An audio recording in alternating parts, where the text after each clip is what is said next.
স্বাগত। আপনারা দেখছেন check in parliament presented by step footwear, যেখানে সংসদের আগে আমরা শুনি মানুষের কথা। কি নাম আপনার?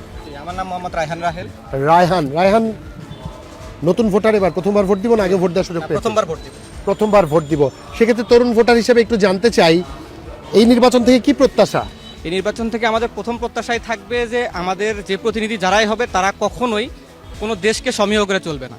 সকল দেশের সাথে আমাদের পররাষ্ট্রনীতি থাকবে সমতার সাথে, আমরা এটাই বিশ্বাস করি। এবং তরুণ সমাজ ৭১-এর যুদ্ধ থেকে শুরু করে ২৪-এর গণ অভ্যুত্থান, যে সকল দল এই দুইটা বিষয়কেই ধারণ করে আমরা তাদেরকেই বেছে নিব এবং তরুণ সমাজ তাদেরকেই বেছে নিবে, এটাই আমাদের প্রত্যাশা। চমৎকার। সেক্ষেত্রে একজন তরুণ ভোটার হিসেবে বাড়তি গুরুত্ব কোন বিষয়টাকে দেওয়া হবে? দেশের উন্নয়ন, অগ্রগতি, প্রগতি, কোন বিষয়টা?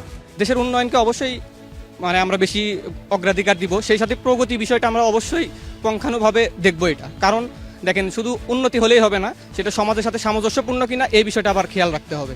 গত স্বৈরাচারের সময় আমরা দেখছি যে কাঠামোগত ইনফ্রাস্ট্রাকচার যে উন্নয়ন এগুলো অনেক বেশি হয়েছে, কিন্তু আলটিমেটলি সমাজের পারিপার্শ্বিক বিষয়গুলো সেই উন্নয়নের সাথে কোনোভাবেই সামঞ্জস্যপূর্ণ ছিল না। আমরা এই বিষয়টা এবার অবশ্যই গুরুত্বের সাথে দেখব।